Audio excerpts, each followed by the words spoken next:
Undoubtedly, by now, you've seen the headline-grabbing quotes from Jim Furyk this past week, and it's undoubted that there's been a lot of heated debate over the President's Cup. Wrapping into that, you just had an article come out that I want to dig into here from Golf Digest, essentially saying that the President's Cup is actually where it's at, and it's going to eventually overtake the Ryder Cup in viewership. It's a completely 180 different take from what we're hearing that prompted that furious response from Jim Furyk. But also wrapped into this is some of the drama that we've got ongoing with LIV. Undoubtedly and obviously absent from this President's Cup. And on top of that, the recent news we had of the PGA of America solidifying verbally in writing of saying that the LIV golfers will continue to have status in the Ryder Cup. So we're seeing really a pull that's happening in both directions that we've got to dig into and see really how healthy is the President's Cup going forward. Is it healthier than we kind of expected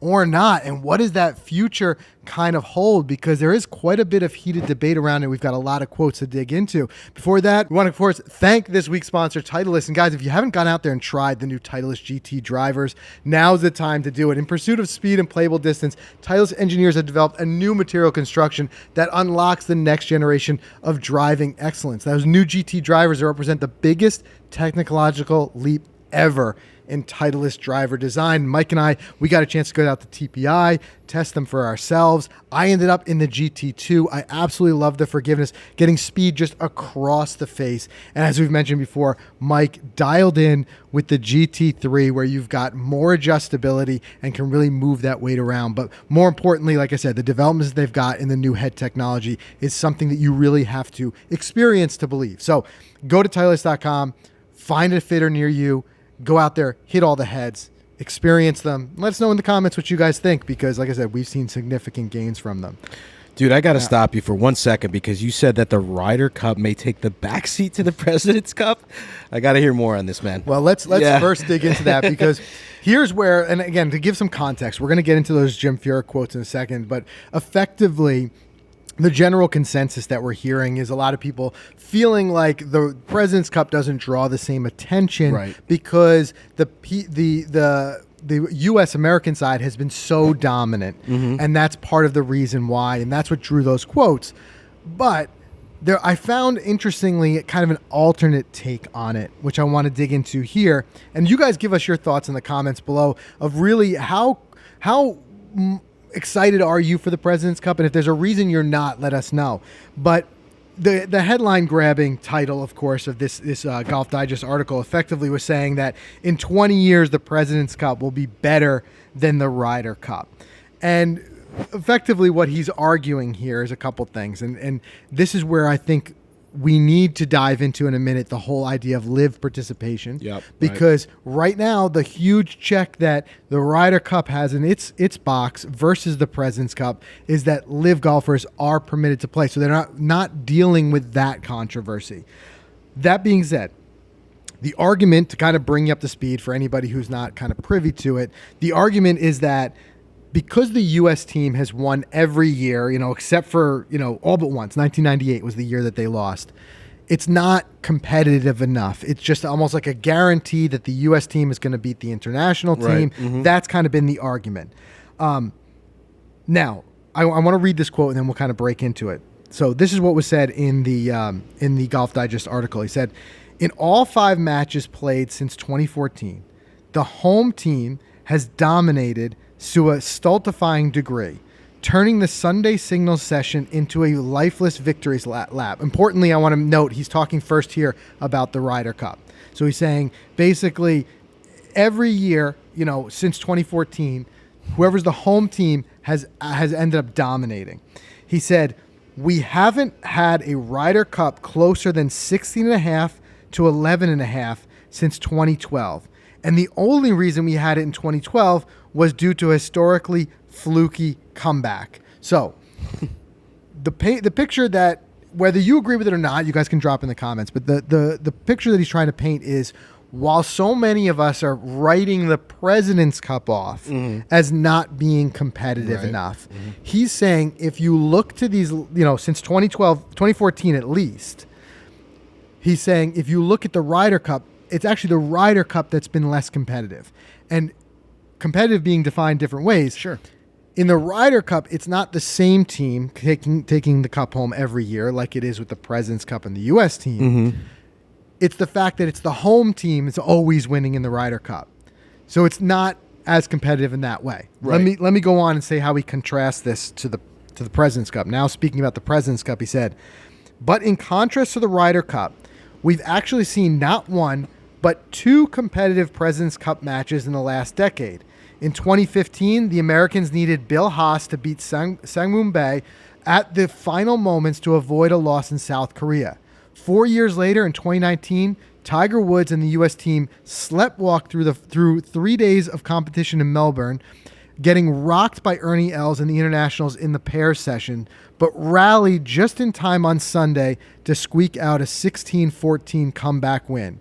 In short, the last two President's Cups on foreign soil have been very good, very tense competitions. Okay. So he's saying, you look at the big picture, like the total scoreboard, you see that the U.S. team wins every year, right?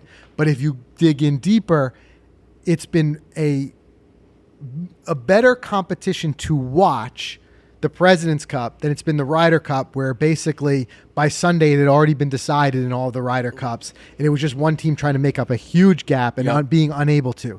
It was more boiling down to competition that was more thorough throughout. Yeah, I mean, that's interesting. I mean, I know a lot of talk is around the player caliber, right? I mean, if you look at the Ryder Cup, you've got some household names. You actually got more household names than stars in Europe, as opposed to, like, granted, Siwoo Kim, Hideki Matsuyama, great names, great golfers, but like without having Cam Smith and Mark Leishman and some of those live guys, and without having Rory McIlroy, Shane Lowry, Hatton, I mean, you name it, it can look like a lesser product. And that's what I think I want to talk about here too in a second, is that you're making something that's already a tough sell, because don't have guys like Rory McIlroy, right? Because the Europeans are left out. Yep. You're making it a tough sell, but you're making it even harder sell now with the live controversy and having guys like you said, Cameron Smith, who'd be exciting to watch, even like Louis Oosthuizen, and there's names that could be definitely included. Sure. Now, that I just wanted to bring that up because I want to bring up at least another way of thinking of this as we enter this debate. And that other way of thinking of this is if you instead of just look at the final result, and I think it's a good solid point that was brought up here in Golf Digest of saying that these were not, even though the U.S. team ended up on top each time, it wasn't, just rompings. Like these were close events. Yeah, right. I would encourage you, that it's an entire opinion piece. I would encourage you, if you haven't read it, to go and check out the full thing. We won't go into everything here. I think I couldn't even do it justice. And it's his opinion, not necessarily mine. So I'd rather you take a look at it.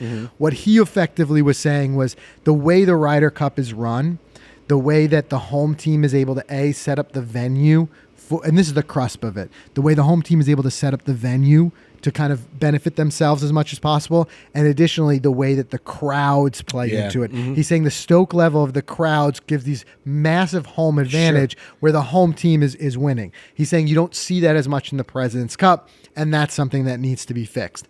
That you guys can definitely weigh in on. I would encourage you to read the entire article. But for my purposes here, bringing it up, I wanted to bring it up because I want to show that there is an alternate way of looking at this than just looking at that one statistic, which is who wins year over year, right? Making it more competitive. All right. That then drives into our next big topic of, talking about Jim Furyk. Yeah. So the kind of the high up level looking at it is that the U.S. wins every year. So effectively what was happening was it got heated and I'll bring you guys up to speed. I will tell you, if you're listening with kids in the car or whatever, there's some colorful language here that we're going to mention, just preparing you for that. And it was actually in a lot of ways shocking to see from Jim Furyk. Yeah, right, it was. Because you don't really see this level of emotion often out of him. But I think in a lot of ways on the President's Cup side, there's a lot of people who are tired of hearing that it's a non-event because the U.S. wins every year. But a reporter from Golf Week effectively, and I'll paraphrase here, in a recent press conference, asked Jim Furyk if he felt that it would benefit the President's Cup as a whole if the U.S. team were to lose? Like, would he be doing a more of a service to the President's Cup? To create some type of drama? Is that why? Basically, build more interest in the President's Cup the U.S. always because wins. it's now killing the narrative that the U.S. always wins. So Furyk immediately didn't like that question. He said, "Really? You're American. I do actually take offense to that. I don't hate you, but it's a pretty shitty thing to say." Yeah. So he gets in. Now, he didn't stop there either. No, he didn't. Okay, so this is where the headline grabbers came in. Yeah. So Furyk said, "So it's not like I'm killing you right now, but F you, go F yourself. You can quote me on that one." Oh, man. Yeah, Furyk he seems like the guy you don't want to get on his bad side. Well, if nothing else, it's very clear that he did do one thing very effective, which was bring a lot of news and headlines and eyeballs to the President's Cup. Yeah, sure. With that degree of rhetoric. I like it. There's no denying that. But I think that what it does is it shows and it shines a light on this kind of bigger problem. And people have said before, is this format broken? Is there a way that we can fix this? And that's where it really, like I said, it's a healthier debate than just the U.S. team wins every year. Mm-hmm. You know, look at it, and again, I'll go back to what we were just talking about in Golf Digest. They could say, you know, if someone's cynical argument was, why watch the President's Cup? You know the U.S. team's going to win anyway, right? Yeah. Extension of that would be saying, why watch the Ryder Cup lately? It's the home team. Whoever's the home team is just going to win anyway. Right. Then you get into the nitty gritty of it and you see, well, the reason we watch the President's Cup is even though the U.S. team has won, they haven't done it easily. It hasn't been a cakewalk. It's been a lot of hard fights and some comebacks that had to happen. Yeah, no, I mean, I any type of competition, Ryder Cup, President's Cup, golf in the Olympics, golf fans are going to put it on, right? They're going to put it on, no doubt. But I always keep coming back to is why does it not get the love, and how does it get the love? And that reporter, I mean, having the team lose, just stupid. Sorry, I'm just going to say that's dumb. Yeah, that's dumb. I think, and no one would intentionally ever lose. Right. I mean, when the Yankees won 3 times in a row in the late 90s, I mean, people are just like, I'm giving up on baseball. No. You know, I mean, there's a dynasties, things happen in sports, and, you know, now it should fuel it even more. It should create the hype even more for the international team to go out and win it. I don't know. I'm stoked for this week. I just love competition golf, especially teams and pulse shots and pairings. But no matter what, Ryder Cup, President Cup, Frank, it's just fun. And golf, I think one thing we can think is like, what are the lessons we can learn from each other? Yeah. What can the President's Cup learn from the Ryder Cup in the way that the home team gets more of an advantage, that maybe the international team can get more of an advantage? Maybe it's you know, a way to drive the home team crowds of more enthusiasm or whatever. Maybe it's a way that the courses are set up, whatever it is, and vice versa. How can the as they shine this new light on it, how can the captain, the Ryder Cup, learn from the President's Cup and see how it can be even more competitive year in and year out? I think the big takeaway though here, and what we have to dig into now, is the President's Cup setting itself up for, and going back to this headline of like, in 20 years, the President's Cup will be better than the Ryder Cup. Well, there's one huge hurdle to that, and that's the fact that the President's Cup still is excluding live golfers. And how are we going to solve that? So let's take a pause here. Let's do a quick word from our sponsor, and then I want to get into that and specifically some of those names that are missing. Yeah, big time. All right, huge thanks to FootJoy. I mean, they are easily the leader in performance golf rainwear, and with their new Hydro Series line of rain jackets, they are raising the rain game even higher. I mean, real golfers make every day playable. We don't quit on rain. We go out there. If our tee time's booked, we want to get it in, and Hydro Series allows us to do it. It's got the most comprehensive lineup of high-performance rainwear, from mists to tornadoes. You playing in tornadoes? I'll play in anything. Play in anything, exactly. They have a range for everything that you're in. So the lineup includes the Dry Joy Select, which is the best of the best. It's light, most waterproof, breathable. You roll it up into nothing. You throw it in the side of your golf bag. You don't even know it's there, but it's there when you need it. Weighs less than a polo. Isn't that crazy? It is crazy. That is nuts. It's super I just light. learned that. And caddies won't get angry at you for that.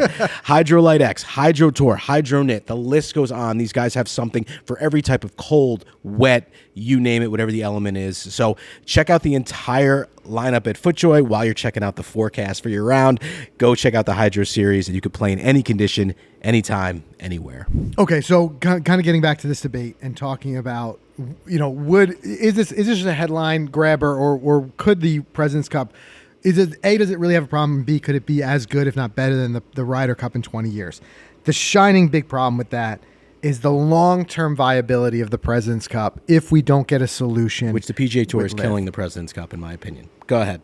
So this is something that, if you listen to the podcast week in and week out, we've been saying, and I think that echoes the sentiment across the board, whether it comes to fans or players. You guys got like, well, we've quoted Rory before. We've quoted Spieth just recently saying this is unsustainable. We have to get some sort of deal worked out with LIV so that the split does not continue. Getting in front of that, and I wonder the timing on this, because it almost looked like they were trying to send a message maybe to the other side, to the PGA Tour and the President's Cup. Now, again, we've said this before, but I'll remind anyone who's maybe new to it, the reason why they have the disparity, the President's Cup is something that is put on, by the PGA Tour as a backer. Yep. That is why the current LIV Golf ban extends to players to the President's Cup. On the other side, the Ryder Cup, the people who control the teams are the PGA of America, which is separate from the PGA Tour, is the one who controls that on the U.S. side. It's the DP World Tour on the European side, which is why they continue to struggle with placing LIV golfers. But on the PGA side, the U.S. side, they're placing them. So the other big news that kind of came out, kind of came and went, because it's kind of news but non-news, and I'll explain why in a second, I want to read the quote, was that the PGA of America made a statement and putting in writing and explicitly solidifying their position on LIV golfers. So what that said was, to ensure the PGA Championship will continue to deliver the strongest field in golf, and that the U.S. Ryder Cup team will continue to have access to the best American players, the PGA of America board has determined that LIV golfers will be eligible for both. Going forward, all LIV golfers are eligible for the PGA Championship, and any American player who qualifies for the Ryder Cup on points or is added to the U.S. team as a captain's pick is eligible to compete. This is consistent with LIV golf players competing in the PGA Championship the past 2 years. Brooks Koepka was a member of the U.S. Ryder Cup team last year. The reason I say that's news and it's non-news, I think it's news because it's interesting the timing of this, that they put this out as the President's Cup is struggling with this. The reason it's non-news is because all they are is reiterating what we knew, the policy we already knew. No policy change. In the past, LIV golfers were able to play in the PGA Championship. These are the two big things they control, the PGA Championship and the U.S. Ryder Cup team. They were permitted on both. Now they're just solidifying and putting it out there. Cynics will see through this in a second and say that the caveat too is still that players need to qualify in. Sure. And LIV golfers have far less opportunity to qualify in because they're not getting official world golf rankings. Right. Get it, right? But they're saying there's nothing stopping a captain from picking them.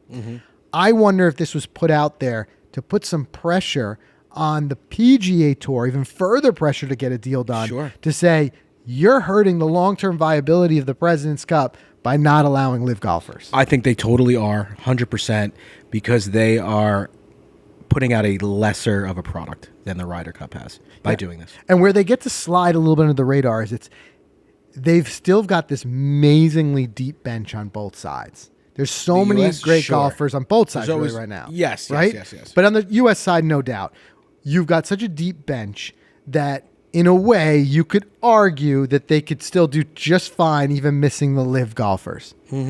But this is the same thing we even said with the Ryder Cup and with the Olympics.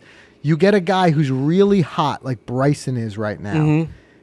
You're only hurting your team to not think about him as an option. Absolutely. And to not have Cam Smith and Mark Leishman representing Australia. Oosthuizen's a little on the end of his career, but still, he was always a name that was there. And I've seen a healthy debate going on around there. I've seen articles popping up of who's actually hurt worse. Yeah. Is it the U.S. team or is it the international team? Because yes, the U.S. team has a deep bench, and they are notably hurt by the fact that they don't have, or they could have the opportunity to have Bryson. Brooks, depending on where he's in form. But even looking further down, I'm not saying that he would have qualified or not, but look at even a guy like Patrick Reed, who's been really is notoriously stepped up his game for these international events. He was Captain America for a time, right? On the other side, though, like you said, you've got Leishman, Joaquin Neiman, you've got Cameron Smith. Yeah, Neiman was hot. You know, I mean, he could be a huge addition to that team. He absolutely can. Who stays? That's right. I forgot about him. Right. But you know what's so interesting though? I think you also have to worry about clubhouse camaraderie, team. Bryson on a President's Cup team, I think would be fine. I think they would welcome him with open arms. Xander, Scotty, JT, whoever's on the team. I know JT's on the team, but I think a guy like Patrick Reed would not be welcome on the team because of his past, how people view him. He's a live guy. He's dead to us, right? Where's Reed lately in the news? Anything? Nothing, right? That's the thing. That's what I'm saying. I'm questioning whether he would even his level of play right now might not qualify him in, and he always is going to, whether he was at live or not, he's going to come with his baggage where guys. Right. Didn't see eye to eye with him. Right, of course. But I guess to my point, like there are guys who have left for live that are completely dead to the PGA Tour players, and they could care less if they ever see them again or play with them again and things like that. And that's where we could see a lot of heads bumping. But it will be interesting to see if the PGA Tour does change course. Maybe that's the first step they do in getting this deal, is allowing that for I don't know what it is, but and I did see some interesting opinion pieces popping up of saying, like, effectively saying it's too late for this year, but we absolutely need a resolution by the next President's Cup, which is plenty of time. It's 2 years from now, of where this live ban is going to sit. I think it would be vastly depressing to be having the same conversation in 2 years and not know one way or the other of whether that there's going to be a way to either allow them in or at least not leave them in limbo and say, hey, it's not going to happen. Right. Yeah. Regardless, though, I think there's some interesting and healthy debate around it. I hope for, and I think a lot of us hope for, we're going to see a really competitive,